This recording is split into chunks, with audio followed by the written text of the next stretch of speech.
Aš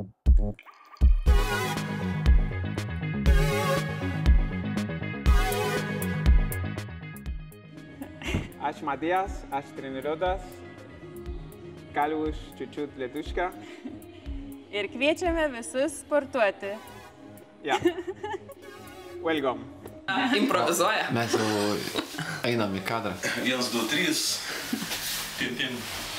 Šalti tamsus žiemos vakarai, o mes su maikutėmis, nes įšilę. Kodėlgi mes įšilę? Nes mes kalbinsime šiandien sporto trenerę Dovainę Maldonado. Tada, labas Dovainė. Labą dieną. Tai pasisveikinsiu svečiu. Labą dieną. Kadangi nėra Tomas, tai biškį reikės man kontroliuoti. Tai ar tu esi sportininkė?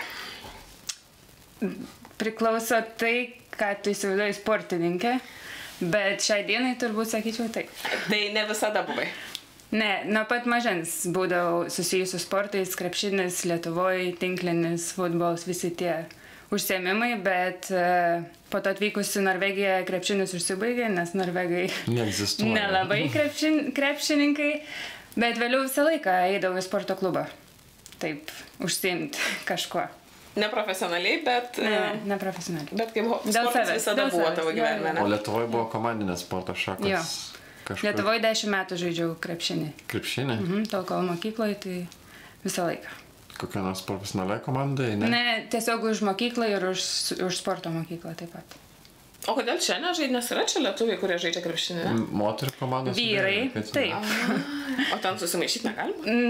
Nu, galima. Labai daug žinok sporto. Galima, bet nepatartina. Jo, nepatartina. Bandžiau kelis kartus, buvau čia su vyrais, po to yra Norvegių moterų veteranių krepšinio klubas, taip vadinas, tai ten irgi buvau kelis kartus, bet, nu, ne tas pats. Ne tas pats. Ne tas pats. Tai kaip dabar papasakok gal savo pradžią į Norvegiją? Nes Norvegijoje vis tik tapai kaip ir sportas dabar jau nėra tavo hobis. Dabar jau gyvenimas, hobis, darbas, užklasinė veikla, viskas yra sportas. Gali papasakot pradžią savo atvykimo į Norvegiją? Tai kai man buvo 18, iš pradžių išvykau į Daniją mokintis. Visą laiką kažkaip mama visą laiką sakydavo, kad gal bandyk į užsienį. Lietuvoje net nelabai žinojau, ką norėčiau mokintis. Tai taip pabandžiau išvykti į Daniją, 2 metus ten studijavau turizmą ir viešbučius ir po to turėjau mūsų universitetai sutartį su Norvegijos universitetu, kad gali išvažiuoti pabaigti 3 metus ten bakalaurą. Tai taip gavos, kad mes su keliom draugiam susigalvojom pabandyti Norvegiją, nes Danijai nelabai patiko. Tai išvykome į Harštą, šiaurės Norvegiją.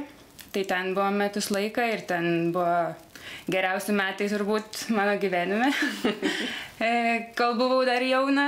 Tai ten pabaigiau bakalaurą ir po to norėjau tęsti magistrą ir įstojau į Stavangerį.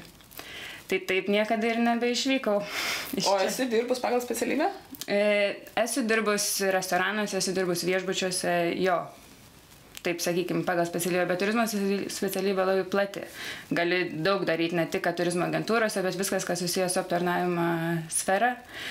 Tai jo, esu bandžius dirbti skirtingose vietose, bet taip niekur neužsibuvau. O tai po kiek laiko sugalvojot daryti tą, ką dabar darot, sporto klubą? Tai kai susitikau savo vyrą. Tai dabar čia va ta romantika. Palauk, apie sporto klubą kalbu. Ne. Tai va nėra sporto klubą be vyro. Gerai, klausk romantiškai. Pirmiausia, dar norėjau paklausyti, kelintais metais atvykai į Norvegiją. Galim spėti 2011, 2013 tam tarpe? Jo, 2013. Čia visus mus čia atskraidė. Kaip visi, jo, 2013. Tai tavo pavardė yra nelietuviška. Ne, jau nebe. Papasakok. Papasakot ką? Meilė. Kodėl pavardė nelietuviška ir iš kur ta pavardė kilusi? Iš Argentinos. Argentinos? Taip.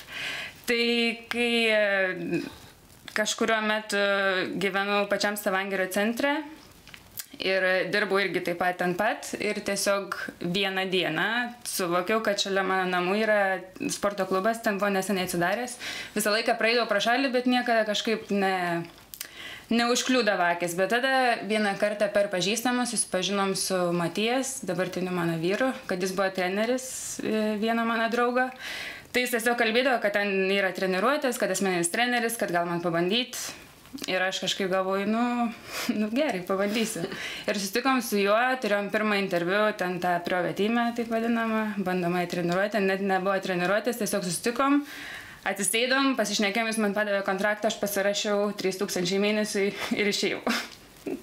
Ir viskas, net nežinojau realiai. Tai brangu, ne? Jo, ir tuo metu dar čia prieš 9 metus beveik, tai aš dirbau restorane ir jo, 3000, aš turbūt net nesuvokiau, kas ten įvyko, tiesiog visą laiką dar Dievas užhipnotizavo tuo metu, nes tiesiog pakalbėję, kuo man gali padėti, aš tiesiog, nežinau, dėl bendros fizinės formos, išmokti taisyklingai daryti dalykus.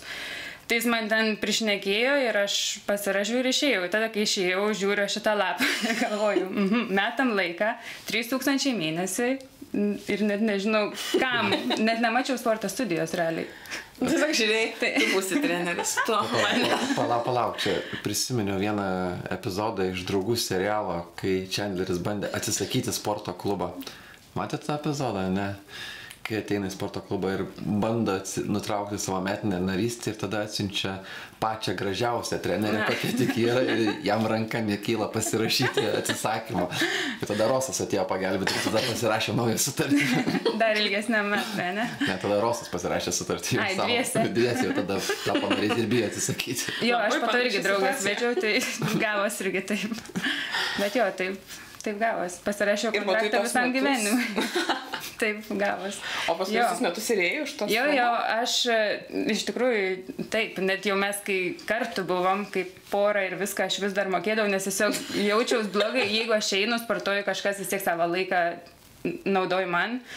Tai negaliu nemokėti, nes vis tiek kažkaip aš vis tiek klientę skaitau. Nesvarbu, kad susitikinėjau su savininku, bet taip. Po to savininkas vedasi į restoraną ir moka už jos pinigus. Jo, kai išlaikyti, ne? Ne, taip, nežinau, beveik visus metus taip ir gavos, kad aš mokėjau, kol vieną dieną jisai man pasakė, tai gal nebemokėk, jau viskas. Įsivaizduoju situaciją, davai, nes sako, gal gali biški pinigų paskolint, pavipsink man. Pala, pažiūrėsiu, kiek pervedai. 3000, gerai. Jo. Tai po kiek laiko pradėjo draugauti? Šiaip kaip pasakyti, kai esi klientas su treneriu, tai, negali su kiekvienu klientu susitikinėti turbūt. Tai iš pradžio iš tikrųjų buvo tik tai darbiniai santykiai, kaip vadinu, eidavau treniruotis, būdavo grupinės treniruotės, būdavo asmeninės, ten kaip jau išeidavo. Plus jo sporto klubas buvo atsidaręs gal tik tai pusę metų, kai aš pradėjau, tai buvo visiškai naujas. Tai eidavau kiek galėdavau ir po to vieną dieną, aš dirbau tuo metu restorane, jis atėjo pas mane į restoraną pavalgyti, taip apsikeisdavom nuolaidas ir viską. Pinigai taip ir vaikščioja. Ir taip gavos, kad jis ten buvo su draugais ir prieš pat išeinant paklausė, gal norėčiau vėliau prisijungti prie jų kažko atsigerti, buvo sekmadienis kaip tik ir aš taip likau stovėti, galvoju, bandyti, nebandyti, bet iš tikrųjų tuo metu net nebuvo jokių minčių, kad ten vis tiek aš jį visą laiką žiūrėjau kaip į trenerį, plus buvo tik tai pati verslo pradžia, tai nebuvo jokių minčių iš pradžio. Tai, bet po to galvoju, jeigu pakvietė, plus dar buvo kiti draugai, tai kodėl ne? Tai po tos naktės daugiau ir nebeišsiskyrėm. Taip viskas prasidėjo ir aišku, iš pradžių turbūt abudu nelabai buvom tikrai, kas čia vyks ir kaip visą tai toliau rutuliuoti, nes, sakau, daug klientų jau pažinojo tiek mane, nes aš jau ilgą laiką ten sportavau. Plus jisai buvo vienintelis treneris, tuo metu tai kažkaip buvo sudėtinga, kol turbūt abudu turėjom nuspręsti arba tai susitikinėjom rimtai, arba metam, nes ir verslui blogai, nes vis tiek kažkaip gal netiška ir man blogai, nes nežinau, ar mes kartu ar ne, ir jam blogai, tokia buvo nežinia, kol vieną dieną atsėdom ir sakau, okei, arba mes kartu, arba ne, nes tai buvo prispausti kampą ir neturėjo ką daryti, jo ultimatumas. Tipinis moteriškas ultimatumas. Tiesiog gražus pokalbis. Tai gavos. Gražus atviras pokalbis. O po kiek laiko paskui susitokė? Tai mes kaip pradėjom draugauti, po to jis man pasipiršo gal po 2 metų draugystės ir apsiženiom 2022. Ai, tai dabar jau 2 metai ir šiek tiek. Jo. Bet kartu 7. Tai kaip tas gyvenimas su užsieniečių vyru? Įdomus, labai įdomus. Plus dar ne tai, kad užsienietis Europoje, užsienietis Argentinoje. Tai, bet jis gyvena 7 metus Barcelonoje ir po to čia Norvegijoje kurį laiką, tai jau sakyčiau, tas argentinietiškums gal nėra visiškai toks, kad jis tipiškas argentinietis. Labiau iš visur turbūt, miksas visko. Bet manau, kai pradėjom kartu draugauti, kai, sakykime, kas liečia maistą, kas liečia kultūras, kažkokius papročius ir taip toliau, nėra toks didelis skirtumas nuo mūsų lietuvių. Tai taip pat su maistu ir kaip jis įpratęs valgyti, ten daug mėsiškų patiekalų, sunkus patiekalai, kaip ir pas mus Lietuvoje, tai nieka tokie sunkus nebuvo. Ir kažkaip mes abudu turbūt toks miksas iš visur, tai negaliu pasakyti, kad labai sudėtinga būtų. O religija ta pati? Jo. Tai nėra labai tokių didelių skirtumų. Koks didžiausias skirtumas? Arba koks iššūkis buvo didžiausias? Jam turbūt, kaip jisai sako, kad mes lietuviai turim vieną veidą išraišką rimtą. Tai niekada nežinosi, ar tu piks, ar tu laimings, ar viskas gerai, nes visą laiką mes tokie rimti. ir jisai sakė, turbūt iš pradžių galbūt sunku suprasti, ar aš laiminga, ar aš liūdna, ar man kažkas nutikė, nes visą laiką taip pat. Nesvarbu, apie ką kalbam, šypsenos beveik nėra, nebent jau ten kažkas labai juokinga būtų, tai tiesiog toks, o jie visą laiką laimingi, visą laiką socialūs, su šeimom, su draugais, visur jų daug. Tai man gal tas buvo biškai, taip pat su jo šeima, kad jų daug, jų labai garsus ir tas toks, gal tą pereit per tą prisitaikymą, kad socialinės gyvenimas šiek tiek skiriasi, tai šiek tiek gal tas buvo sunkiau. O kaip su šeima jo? Kaip tave priėmė? Labai, labai gerai. Tik tai, o jie gyvena Argentinoje dabar? Jo, visi. Miškas sudėtinga nuskris? Buvom 2 kartus, bet dabar jau su visom kainom ir su darbais ir taip toliau, tai jau iš tikrųjų sunku. Bet jo šeima yra, čia buvo sesė, su viso šeima buvo, jo mama buvo, pas mumis gyvena tiek mama, tiek sesė po 3 mėnesius, beveik pas mus namuose. Tai didelė šeima? Jo, jų yra gal 24. Klausimuką tokį turiu. Kai olimpiadai lietuviai nugalėjo Argentiną, labai populiari daina buvo Don't Cry For Me Argentina. Nusintėjai kaip krepšinis, žinant. Tai gerai, kai jam krepšinis neįtakoja daug, nes argentiniečiai futbolas, viskas apie futbolą. Tai jeigu lietuviai žaidžia, mes palaikom Lietuvą krepšinį, jeigu argentiniečiai futbolą, mes palaikom argentiniečiai. Tai geriausias pasaulio futbolininkas yra Ronaldo. Pabandykit pasakyti jam. Aišku, kaip saka, be Messi nebūtų Ronaldo, be Ronaldo nebūtų Messi, ne? Tai... Ne, būtų Messi, bet nebūtų Ronaldo. Bet turbūt viens kitam reikalingi buvo, kad taip viską padarytų. Jam abudu, aišku, vis tiek futbolininkai, profesionalai taip toliau, tai... Bet aišku, Messi yra iš jo žmonių. Tai dėl to. Atsakė klausimą. Gali toliau tą romantiką klausimą. O tavo šeima kaip priėmė, kaip sureagavo, kad susieniečių? Pas mane mama, aš vienintelė dukra, tai pas mane lengviau tą visą apipratinti. Tai tiesiog jinai jau nuo pat pradžių, kai aš tik įsirašiau treniruoti su juo, jinai man iškart sakė, tai tu eini dėl to, kad treneris. Ir sakau, ne dėl to. Tu moku tos 3000 tik dėl. Jo, tai nuo pat pradžio visą laiką šnekėdavai, kai jau faktai buvo, kad jo mes kartu, jis sakė, žinau nuo pat pradžio, kad tu ten eini, nes jau patiko ir įsižiūrėjai.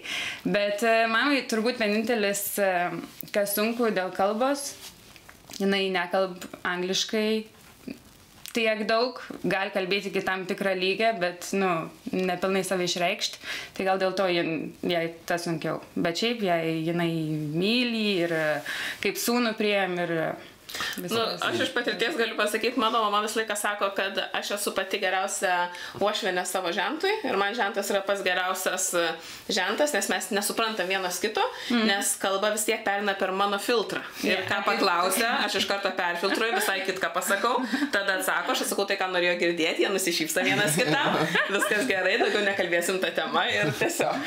Man taip neišeina, nes mama supranta daugiau, negu aš norėčiau, ir jinai gali pasakyti daugiau, negu aš norėčiau taip pat.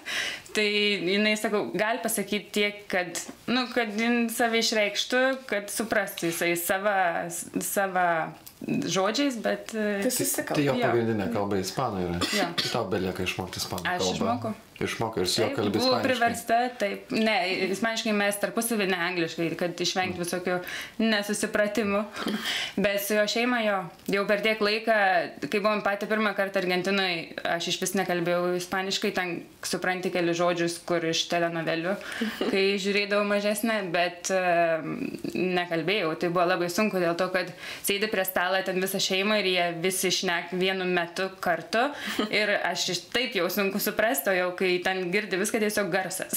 Garsas ir pavargstu ir pasidara ir nemalonu, ir nepatogu, ir viską. Tai kažkaip jau buvo tas, kad reikia kažką daryti, nes jie angliškai iš vis nekalba ir jų yra daug, tai jau geriau man kažkaip bandyti išmokti negu jiem. Tai jau dabar...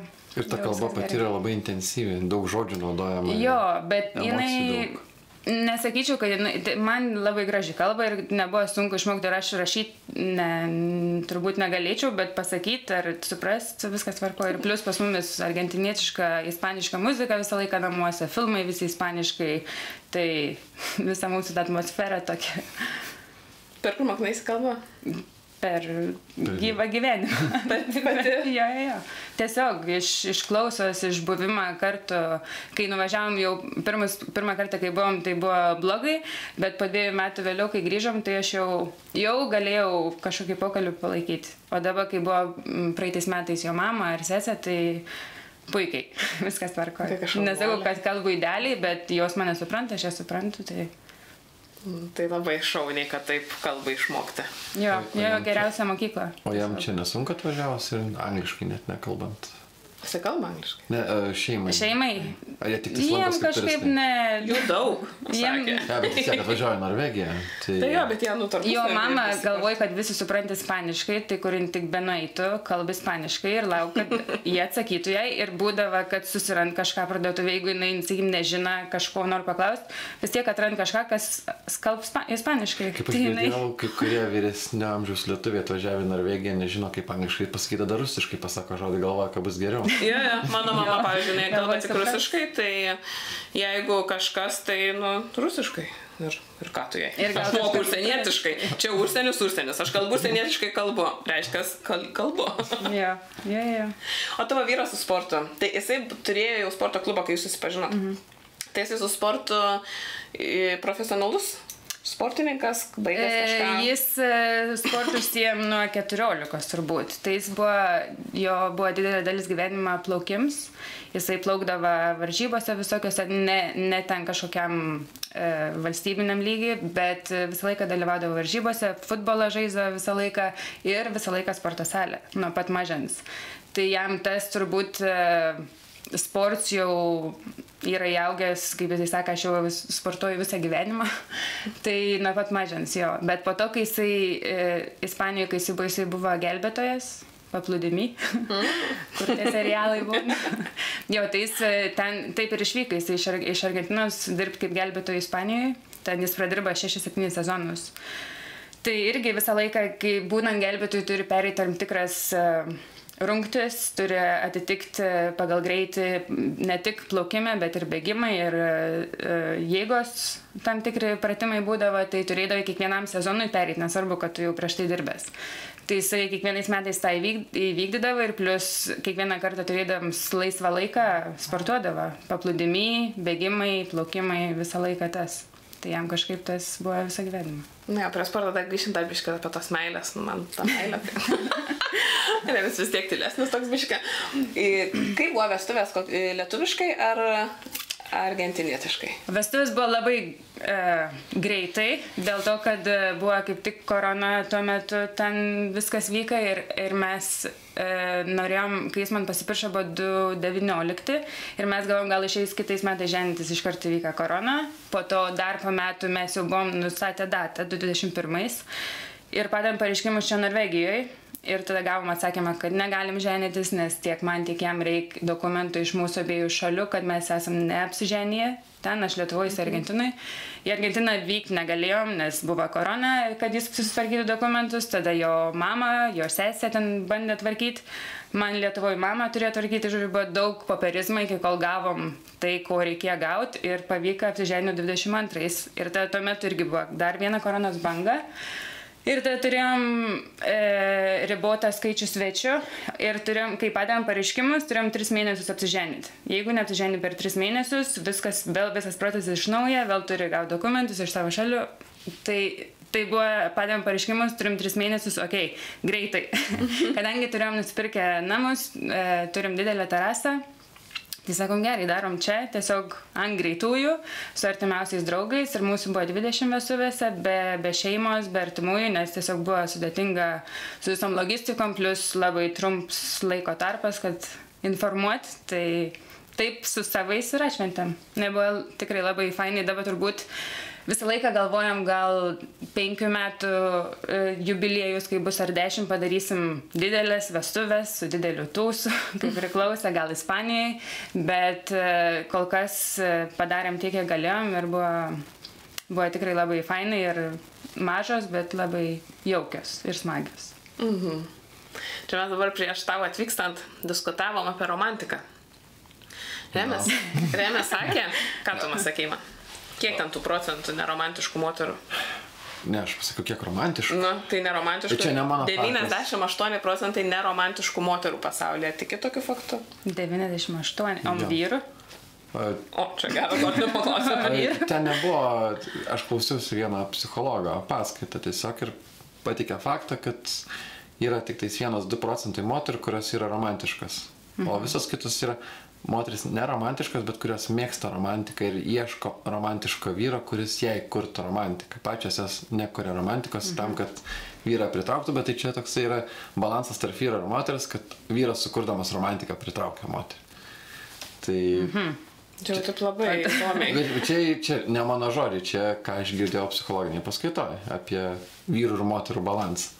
Ir tiesiog mane tas faktas patys šokiravo, kad čia yra kažkas, aš galvoju, visos moteris romantiškas ir dabar galvoju, jeigu aš noriu romantiškos vakarienės, tai ne aš, ta prasme, gausiu ją, aš ją turiu padaryti. Tai vėlgi, čia yra tada apie savoką pačią, ką reiškia būti romantišku. Pavyzdžiui, jeigu man patinka gauti romantiką, tai aš esu neromantiška? Taip. Aš manau, kad būti romantišku, tai romantiku, tai yra būti romantiškoje aplinkoje. Ta prasme, turėti, jausti, patirti tą romantiką, nesvarbu, kas ją kuria, ar tu, ar kitas.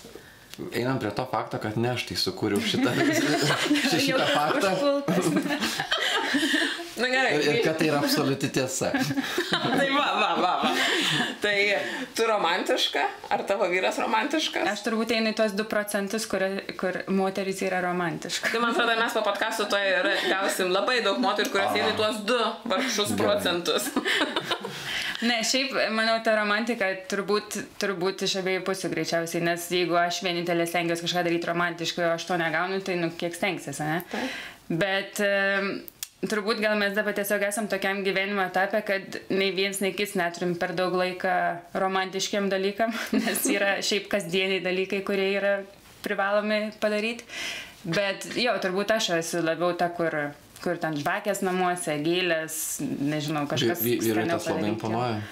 Manau, taip, reikėtų jo paklausti, bet jis visą laiką sakydavo, kad nuo pat mūsų draugystės pradžios jam turbūt geriausias dalykas, ką jis prisimena, kad kai ateidavo pas mane į namus, visą laiką žvakės, gėlės ir kažkas valgyti, aš tuo metu gal net nelabai mokėdavau daryti, kaip reikėdavo, bet stengdavau, kiek galėdavau. Tai ten, nežinau, vaisių lėkštė, tokie maži dalykai ir tai jį tiesiog suteikdavo turbūt tuos jausmus kaip namuose. Tai to jis pasilgs kartais man ir sako, atsimeni, kaip tu man darydavai viską, kai aš grįžtu namo, žvakės, gėlės, o dabar nieko. Nes kartu grįžtu namo tuo pačiu metu. Tai... O gėlės dovanoja? Jo, karts nuo karto jo. Nesakau, bet aš pati visą laiką sakydavau, kad man tokių dalykų, aišku, fainai, kai kažkas duot, bet man tai nėra kažkokia pirmenybė ir kad man ten reikia gėlės, ne aš tik vieną dieną. Aš galiu pati savo nusipirkti gėlių, man jis gali duoti pinigų, aš eisiu nusipirksiu, ne? Tai... I can buy myself flowers. Jo, kaip ta viena. Bet šiaip man tie dalykai, sako, nėra, šiai dienai tikrai nėra pirmenybė. Gal turbūt pradžioj draugystės, kai stengiasi viens kitam kažką padaryti, parodyti, tai būdavo svarbiau ir jisai stengdavosi tikrai. Bet dabar, sako, tiesiog ta kasdienybė tokia, tai nebėra gal taip svarbu. Ir Užbaigiant, jau noriu užbaigti romantiką, ne? Važiuok. Va, tu tai tikrai tos 95 patektum, jeigu būtų moteris, nes čia moterų statistika. Bet taip susipažinus savo vyru, nepaviduliauji ir nebijai, kad kažkokia kita moteris irgi ateis pasportuoti, ta klientė. Ypatingai, kai ateina klientė ir sutinka, taip aš mokėsiu, nesvarbu. Ir mokės 4000. Ir galiu grinais. Iš pradžių tai būdavo, gal netgi turbūt jam pačiam ne visada būdavo malonu, kai atein klientės ir tu jauti, kad atein, nu jau ten, sakykim, pasportuoti, ne, bet kažkokį jaučia trauką. Ir kai jos, gal negalėčiau sakyti flirtuoji, bet tiesiog duoti signalus, kad jom patink jis kaip, ne tik kaip treneris, bet kaip ir vyrs. Ir yra jisai sulaukęs ten ir, nežinau, iš kitų klientų, kad vakarienę kažkur išeit pavalgyti, ar ten jos jį į namus pasikviesdavo, dar prieš mane yra būdavo istorijų. Bet visą laiką kažkaip man tas, jeigu mes, tiesiog pasikeidavau turbūt, jeigu mes kartu, tai mes kartu. Ir vėliau, kai jau aš pradėjau daugiau būti įtraukta į visą sporto klubą ir panašiai, tai mano dabar jau visi žino, kad jisai turi žmoną ir kad geriau nebandyti. Tai skelbimas visiems vienišiems vaikinams, kurie turit problemų susirasti savo antrą pusę, tapkite sporto klubo treneriais. Jo, gal kai kuriem taip išeina, bet turbūt neišeitų ilgai būti kaip treneriu, nes... Tai vienas tikslas. Susirandi, ko reikia. Ai, dabar karjerą. Sakai kitą pusę. O jisai pavydus? Ne. Net sunku pasakyti dėl to, kad aš turbūt gal niekada nesuteikdavau pagrindą pavydėti ir nesam turėję jokių tokių pavydo scenų kažkokių. Ne. Šiaip, kaip galvoju, ne karštą kraują ir turbūt... Bet mes ramiai. O dabar, kai tu esi trenerė, pas tave ateina vaikinai, kurie... Jo, taip pat pasirašinė. Ne. Kiek esi tokių sandėrių prasukus? Aš dar turbūt per mažai šitoj srity, kad būtų tokių stacijų. Bet, sakau, mes tiesiog turbūt dabar viskas kaip vyks, kai mūsų sporto klubs yra labiau kaip šeima, kaip šeimos sporto klubs, tai... Aš tikrai manau, kad dauguma, kas atein, žino plius minus, kokie žmonės ten dirba ir kaip viskas vyksta. Ir iš tikrųjų nieks niekada nėra nei bandę, nei ten kažką į tą pusėje nėra tekę susidurti. Gerai, pabeldimą į medį einam į pertraukėlę. Einam į pertraukėlę, tada galėsim jau apie sportą dar. Gerai. Būk unikalus, būk savimi. Tai nepanašu į darbą. Tai ne produkcija, tai kūryba, menas, meilė nuo pirmo prisilietimo iki galutinio atvaizdo veidrodyje. Edita Riautinė kviečia į svečius, jaukioje aplinkoje prie kavos puodelio, išsirinkti detalės ir susikurti unikalią viziją, kurią Angel Dreams pavers tikrovę. Aukštos kokybės medžiagomis ir su didelė meilė pagaminti aksesuarai ir papuošalai spinduliuoja elegancija ir savitumu. Pasinaudok galimybę susikurti kažką unikalaus, išskirtinio ir prasmingo. Be unique. Be yourself. Atsigėrėm arbatos, neplėpėjom, pailsėjom nuo plėpėjimo. O dabar pakalbam apie patį geriausią sporto klubą Satnėse ir Stavangeryje, tai yra Matok Training. O, tai jau ten sportuoji. Taip, čia jeigu kyla klausimas, kodėl vienintelis iš mūsų yra be maikutės, tai čia tas tinginys. Nes mes sportuojame šitame klube labai dažnai. Tai prasme, visi, kurie sportuoja, visa kita yra tinginiai, jeigu nesportuoja. Atsiprašau, negerai pasakiau, iškarpom galbūt. Bet verta šitam klube sportuoti, man labai patinka. Tai papasakok istoriją, tu kaip pradėjai eiti į klubą, jau buvo Matok Training klubas? Jo. Jau buvo jisai toksai. Tai kaip tu prisidėjai? Pirmas su 3000. Ne, tai kai mes pradėjom vėliau draugauti, aš turėjau kitą darbą, bet vis kažkaip jam, sakykime, kai vyrai turbūt nelabai mėgs dirbti su kompiuteriais, oficiniais dalykais taip toliau, tai jisai manęs karts nuo karto prašydavo pagalbos ten, su tokiais labiau sėdimais darbais, kas liečia sąskaitas, kas liečia, nežinau, Excelį, jo. Tai aš kažkaip, man tokie dalykai labai patink, man labai patink skaičiai, tai buvom susitarę, kad kartą per savaitę aš eisiu į Matent treningą padirbti ofise. Tai jis man ten pabiškai rodė dalykus, visas paslaptis ir taip toliau. Ir vėliau taip kažkaip vis pradėjom gal kartu idėjas daryti, kaip toliau, kaip klientų ieškoti, kaip tą verslą didinti. Ir tada prasidėjo korona, tada užsidarė ir jo klubs, užsidarė ir mano darbovietė, tai tada sėdėjom namuose ir galvojom, arba tiesiog gal viską parduoti ir išsikraustyti kažkur kitur, nes tiesiog gal nei man, nei jam nebuvo čia Norvegijoje kažkas tokia, kad mumis laikytų. Plus jis, taip jam patiko tai, ką jisai darė, bet tiesiog gal nedavė tiek džiaugsmo, kiek jisai įsivaizdavo. Ir plus užsidarėm, nežinom nei kuriam laikui, nei kas toliau bus. Bet tada, kol taip va tokios mintis buvo, jisai sako, tai gal bent jau, kad nesėdėti namuose, einam bandyti padirbti klube, jį atremontuoti, atrestauruoti. Tai pradėjom ten daryti visokius dalykus, remontus, tapetus, dažėm, ten tvarkėm. Ir taip darant, jisai pradėjo daryti online treniruotės, nes tuo metu buvo labai populiaru, kad koronos metu visi pasijungė internetus, ten per kompiuterį. Tai darėm tiek namuose tuos live video, tiek centre pas mumis klube. Ir vėliau, turbūt gal po 3 mėnesių, kai jau galėjom atsidaryti, klubs buvo visiškai perdaryts. Ten jis irgi, jam labai patinka visokios dekoracijos, kažkas, kas susijęs su menu, jam patinka piešti, visokius kas iš tos pusės susiję dalykus daryti, jisai padarė tokį žemėlapį didelį su šviesom, kad atspindėtų, jog Madden treningai yra žmonių iš visų pasaulio šalių.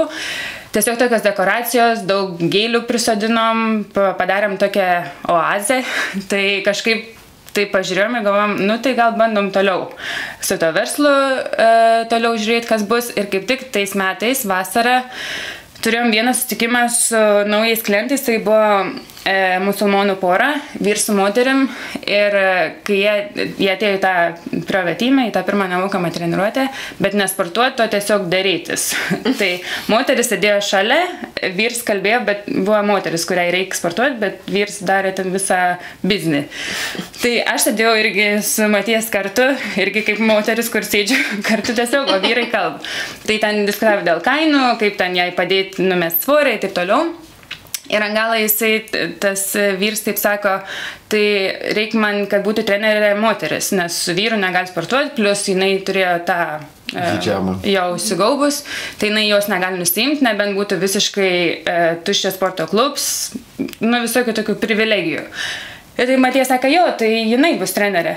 Ir aš gyvenime nei treniravus, nei tiesiog pati sportavus. Ir aš taip, jo, jisai sakė, tai jin irgi trenerė. Ir man vis, jo, jin irgi trenerė, tai viskas varkoj, nebijau, kai čia pasirūpins. Ir kai jau pardavė, pasirašė taip pat kontraktą, viską, ir susitarėm dėl pirmos treniruotės, ir aš jam sakau, ką aš dabar su juo darysiu. Jis mane treniravo ne kaip klientė, ir aš taip žinau, kaip ten viskas vykst, bet aš realiai nesu trenerė, taip gal aš pati save žinau, kaip man pačiai sportuoti, kaip ten technikos panašiai, bet tai man dabar kitam žmogui reikės, ir jinai visiškai gyvenime nesportavus, ta prasme visiškai nuo nulio. Tai mes taip pašnekėjom, jisai sako, aš tave pamokinsiu, mes kartu pereisim per treniruotę, kurią tu jai turėsi vėliau atlikti vieną pati, uždaroj saliai, nes mes turim Stavangerį vieną grupinį kambarį, kur, tiesiog atskira patalpa. Tai buvom sutarę, kad jinai sportuos ten, tai kad gali nuleisti užuolaidas, visą žaliuzės ir kad jinai gali nusiimti visus tos apgaubtus. Tai tada sakau, gerai, galim pabandyti.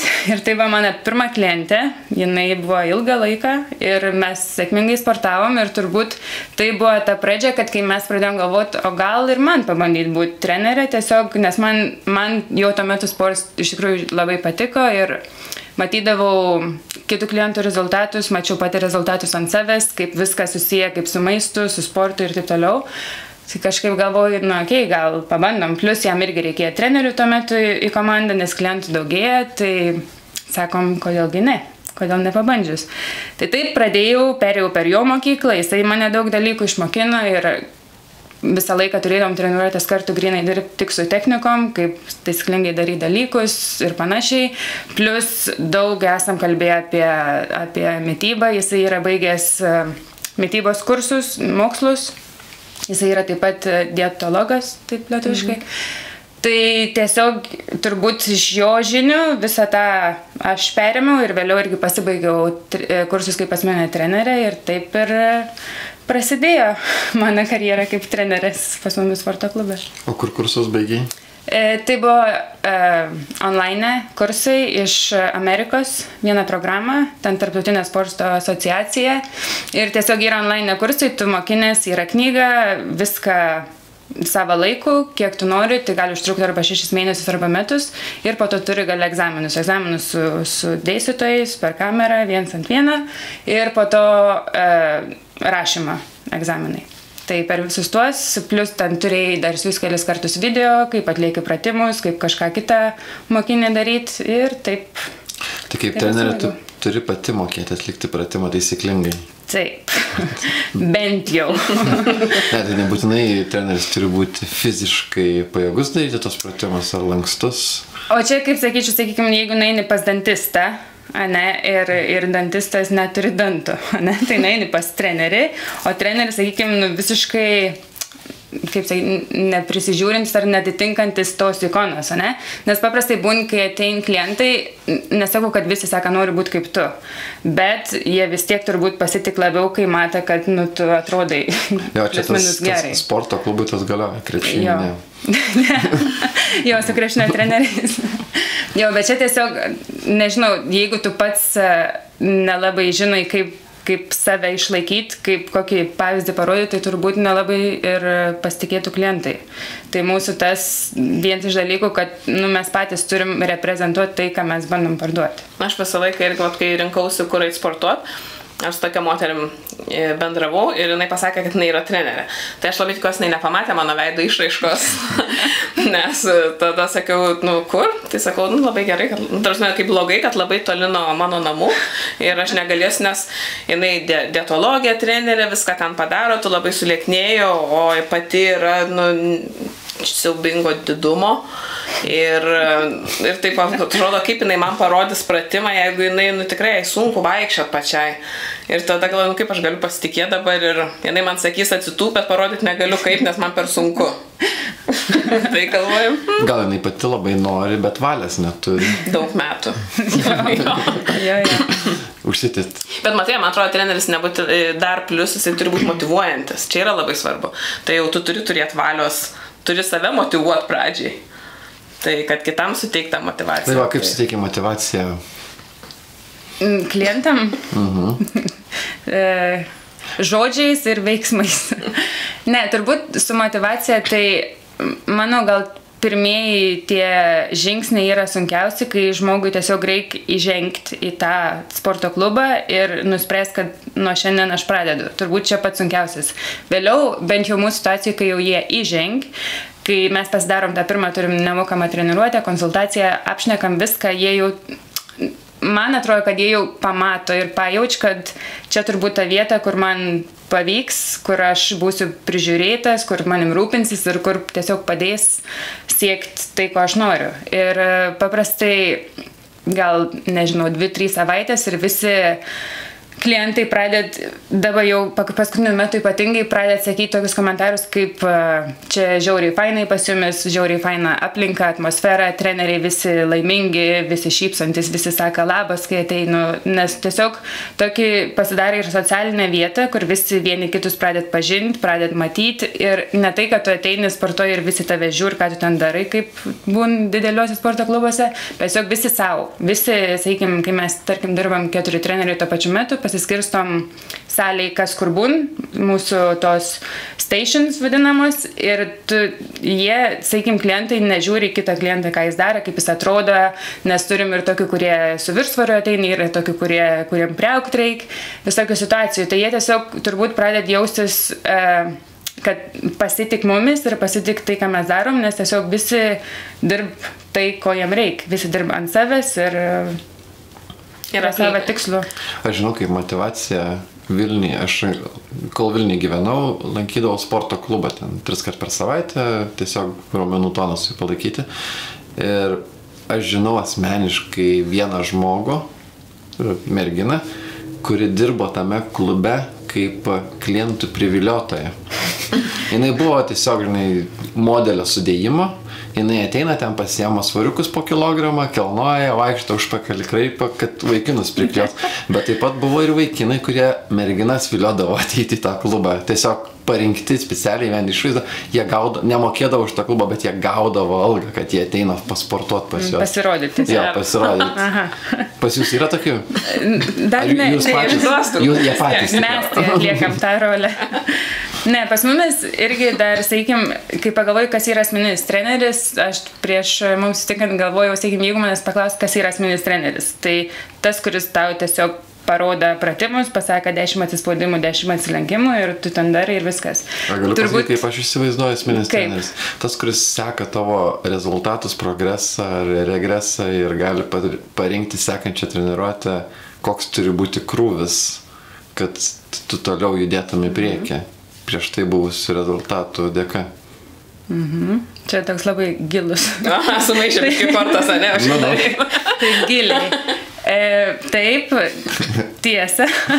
Bet sakykime, su kuo mes susidurėm, kad nežinau, ir tai čia, kadangi aš tik Norvegijoje sudirbus tokį darbą, tai negaliu sakyti, kad visur, bet sakykime, čia dar yra labai didelė socialinė problema, kad žmonės, sakykime, jie jaučiasi nedrąsiai, nepatogiai, ar nežinau, ar jie patys savęs nemėgst ir jie patys savo negražus atrodo ir tiesiog bijo kažkur išeiti, ar tiesiog jie yra drovos su kažkuo nepažįstamu pasikalbėti pirmą kartą ir panašiai. Tai pas mumis, kai jie pradeda eiti, yra dalis klientų, kur ateina ieškoti draugų, kur ateina labiau iš tos socialinės pusės, kad būt priklausyti kažkokiai bendruomeniai, kad būt saugioj vietoj, kur tavęs nieks neįžeis, neužgaus, neįskaudins ir tiesiog kur tave išklausys, kad ir ką tu besakytum ar kad ir koks tu bebūtum.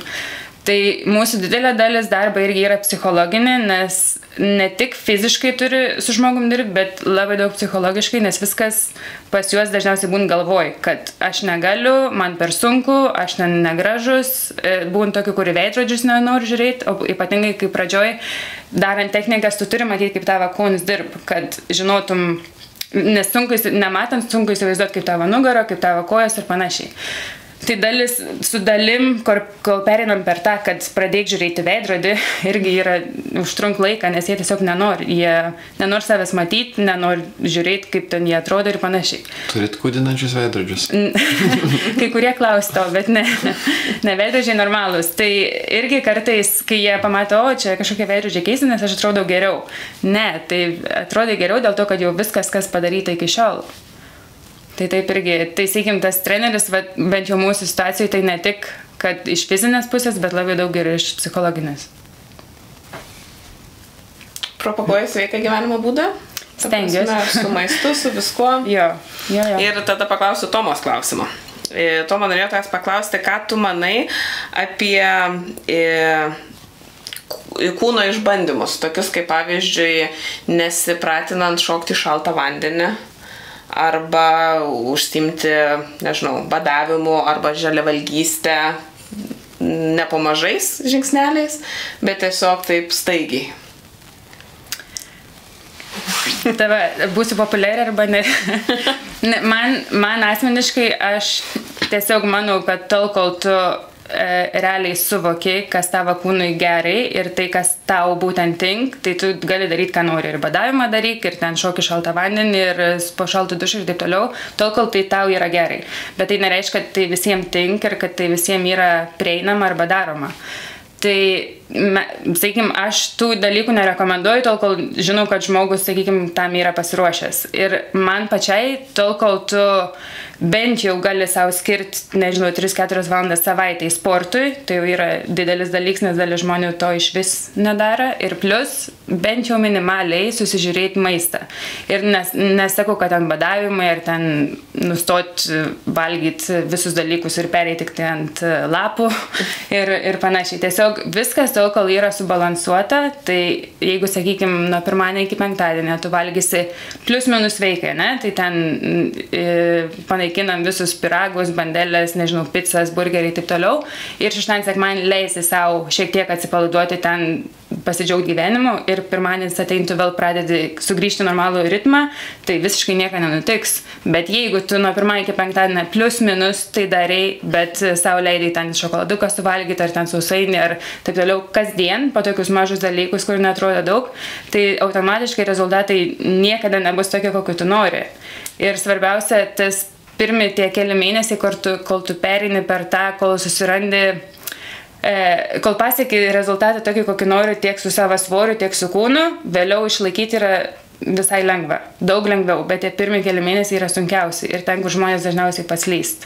Kad tiesiog sunku tą pirmą etapą pereit, pasiekti to norimą rezultatą, kol vėliau paliek tik tai išlaikymus. Čia kaip sakė vienas kovos sportų treneris, atėjus į karate, kokį diržą sunkiausia yra gauti. Tai atsakymas buvo baltą. Jo, pirmą diržą, nes daugiausia paslysta iki jo nedaina. O po to visus diržus tiesiog jau susirinkė eigoje. Jo, tai lygiai taip pat su sportu, kad sunkiausia yra ta pirmoji pradžia, ypatingai tiem, kurie, sakykime, gyvenimą nėra nieką ten darę, sportavę ar žiūrėję, ką jie valgo. Tai aišku, yra daug pokyčių iš pradžių, tai visą laiką stengiamės nepradėti visko iš karto, nes tada viskas sustos labai greitai. Tai po biškį įsivažiuoja į sportą, paprastai žmonės užsikabin, jiem patink, jie jaučias motyvuoti, laimingesni, daugiau energijos atsirand ir tada jie pradeda sakyti, okei, dabar jau pradėjau su sportu, galim pradėti kalbėti apie maistą, nes jau noris toliau. Bet kol jie patys prie to neprieina, mes stengiamės nepušinti, nes bus atvirkštiniai rezultatai. O kiek kartų per savaitę rekomenduojate daryti treniruotės? Kiek aš rekomenduočiau? 3. Kaip tik minimum 3. Ir tai nereiškia turbūt treniruotę sporto klube, kilnojant svorius. Duoda tamų darbus. Jo. Šiaip paprastai pas mumis žmonės sportuoja 2 kartus. Dauguma yra tokių, kurie sportuoja 3, yra tokių, kurie sportuoja 1. Bet, sakykime, jeigu nori greitesnių rezultatų, tikslingesnių ir panašiai, aišku, kuo daugiau, to geriau. Bet kaip tik klausiaus vienos daktarės irgi podcastą ir jinai tiesiog sakė tiem žmonėm, kurie galvoja apie ateitį ir nori gyventi ilgiau ir kai suein 70, kad, sakykim, tu pats atsistoji nuo kėdės be pagalbos, kad tu pats sugebi nueiti į parduotuvę apsipirkti, kad tu nesinašta kitiem, 3 kartai per savaitę jėgos treniruotė yra minimum. Tai ir jėgos treniruotė tai reiškia, kad turi treniruotė su, kaip čia lietuviškai pasakyti, su tam tikrais, nebūtinai su svoriais, bet, sakykim, su gumom, tai, kas duotų raumenim pasipriešinimą. Ane? Tai irgi gali su savo kūno svoriu, sakykim, atsispaudimai. Tai 3 kartai būtini tam, kad tu turėtum pakankamai didelę raumenų masę savo likusiam gyvenimui. Ir tai nesvarbu amžius, ar tu esi jaunas, ar tu esi sens, tam, kad palaikyti savo fizinę formą iki galo. Bet ir taip turi tęsti po to visą gyvenimą, nes raumenų masė gali sunykti. Taip. Ir raumenų masė pradėti nykti po 2 savaičių, nieko nedarant. O jeigu, čia sakai, jėgos pratimą, o jeigu ištvermės pratimai kaip alternatyva? Tai, sakykime, viskas, ką tu darai, veikia, ne? Sakykime, bet koks fizinis aktyvumas yra geriau negu jokia fizinė aktyvuma. Bet, sakykime, jeigu nori, grinai tam receptui pasirašyti, tai yra privaloma tie 3 kartai, plus gali daryti 4, 5, 6 kardio ir ten visą kitą. Bet 3 kartai yra gyvybiškai būtini. Kaip su Sadneso klubu? Tai jūs turite 2 klubus jau atsidarę? Taip, atsidarėm Sadnese šiais metais birželį. Ir kaip nusprendėte atsidaryti, neužteko vietos? Tiesiog norėjom naujų iššūkių. Nebuvo ką veikti, tai. Dabar turbūt turėt ką veikti. Jo, dabar turim jau daugiau negu norėjom turbūt. Bet mes antrą klubą jau galvojom gal 3 metai, kaip mes norėjom atsidaryti, bet tiesiog jo su visą koroną, kol pasibaigė po to su finansais, po to buvom susiradę, mes treniruoklius turėjom jau senai nusipirkę, tiesiog jie buvo sandėly, bet ieškojom visą tą laiką tos idealios vietos, kur būtų tą sporto klubą galima atsidaryti ir mes ieškojom, buvom jau beveik apsistoję ties Klepe. Kažkaip ten buvom užtikę vieną pastatą, irgi taip pat visiškai naują, ten dar vis buvo statoms, tai norėjom ten, bet negavom leidimą iš komunos. Ir tada suvokėm, kad tiesiog ten turėjo būti ofisai, tai komuna neleido daryti sporto centro, tai pradėjom ieškoti kitur. Ir va taip gavos, kad susiradom Sadnesą. Sadnes yra nuostabi vieta. Matai, kurioje vietoje ten sporto klubas? Kai tu sportuoji, tiesiog matai visą fjordą. Fjordai, ten tokia romantiška vieta, ten soliukai vis laikai eini ant bėgimo takelio ir ten tai susitinka poros. Eini ant bėgimo takelio. Bėgi, pluši, prakaituoji ir panašiai. Tai labai norim padėkoti tau, kad dalyvai mūsų laidoje. Norim paskatinti visus sportuoti šitam klube ir tu su kartais pasižiūrėti. Pasivaikščiot ant bėgimo takelio. Ir Angel Dream, Edita Riautienė specialiai tau sukūrė šitą aksesuarą. Gali pasižiūrėti, kokį grožinį tau sukūrė. O mes norime labai padėkoti Lietuvių namams už galimybę čia filmuoti podcastus. Norime padėkoti Editai Riautieniai už personalizuotas dovanas, kurias įteikėme savo pašnekovams. Operatoriui Remiui, kuris šiandieną sėdi šalia. Šiandieną aš būsiu montuotojas Remis, o operatorius Julius. Ja, dėkojam operatoriui Juliui ir žinoma tau, kad sutikai pasidalinti savo istoriją. Ačiū, kad pakvietėt. Ačiū ir iki. Ate. Pala. Tai dar ne viskas. Atvykau parodyti tai, apie ką visą šį laiką kalbėjome. Tai yra Matok Training sporto klubas Sadneso centre ant fjordo krašto. Prašom, užeikim.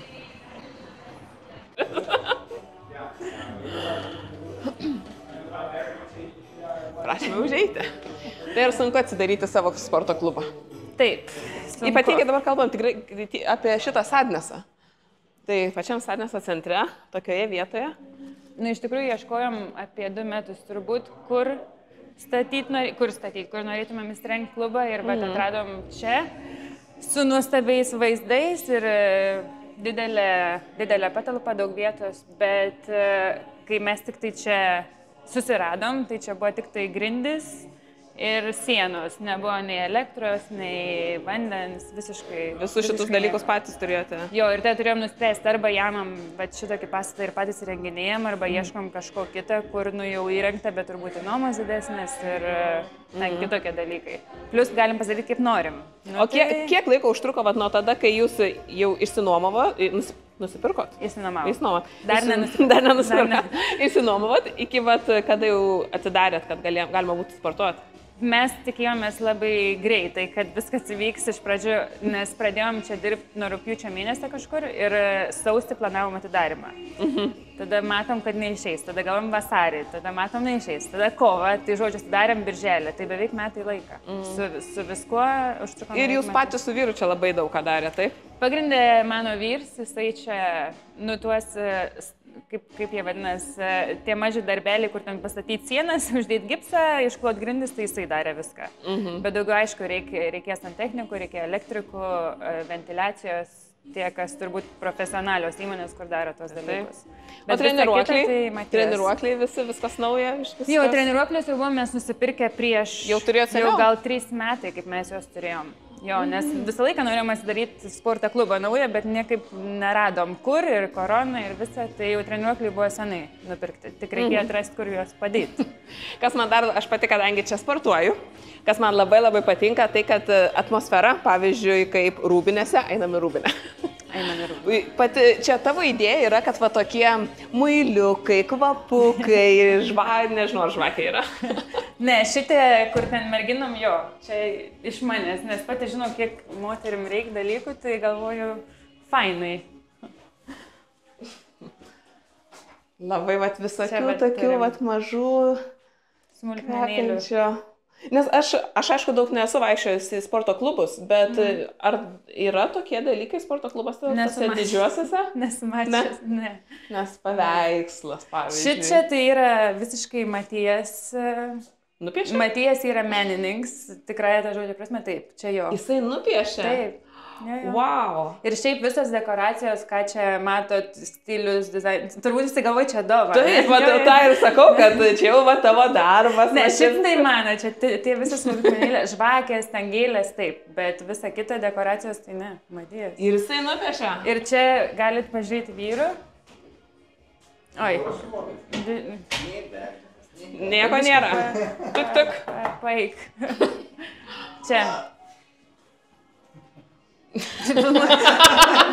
Nufilmavo. Čia irgi jisai padarė. Wow. Labai gražiai. Vyram jau nėra jokių ten pažastukų, kvapukų. Dar ne. Nereikia. Su ateičiai gal. Nepadės vyram. Labai gražiai. Taip, ir čia va sienos irgi kaip betono imitacija, tai čia irgi viskas. A, čia imitacija? Na, nu va, bet tai galvoju, kad tikra. O čia tai betonas? Čia jo. Labai gražiai čia. Ir daugiau čia, nežinau, va tokios tokie remeliai, viskas, tai čia Matijas idėjos. Nu ką? Pakartok dar, kokie užsiėmimai čia vyksta? Taip, čia turim, žmonės patys gali eiti ir sportuoti, nepriklausomai, jo. Tada turim grupinės treniruotės 4 kartus per savaitę ir turim, aišku, asmeninės treniruotės, tai kas mūsų pagrindinis produktas, kurį mes geriausiai išmanom. Ir mityba. Taip, ir turim jo dietologą Matiją, kuris taip pat daro mitybos planus. Ir kaip dabar sekasi važiuoti Sadnėse? Žmonių daugėja, matau? Jo, po biškį daugėja, aišku, ką tik atsidarėm, tai dar viskas dar statybų procese taip pat, dar vis turim dalykų paveikti, bet jo, po biškį gerai. Ir taip pat planuojam, tikimės, kad kitais metais turėsim plaukiojančią sauną. Čia. Plaukiojančią sauną, parodyk, kur ten maždaug, ant krašto. Jo, kur, pažiūrėkim, kur matos ten tas tiltas, va čia tiesiai. A, tiltas? Jo. Tai va, čia yra planai. Ir kokie planai su sauna? Tiesiog kiekvienam, kas yra salėje, gali eiti sauną? Galvojam daryti tiem, kurie yra klientai mūsų, kad gaus nuolaidas, arba ten, sakykime, kažkokiu laiku dienos metu jie galės eiti nemokamai kartu su kainai į abonementą, o daugiau tiesiog bus paprastai nuomojama, kaip čia labai visur populiaru. Taip.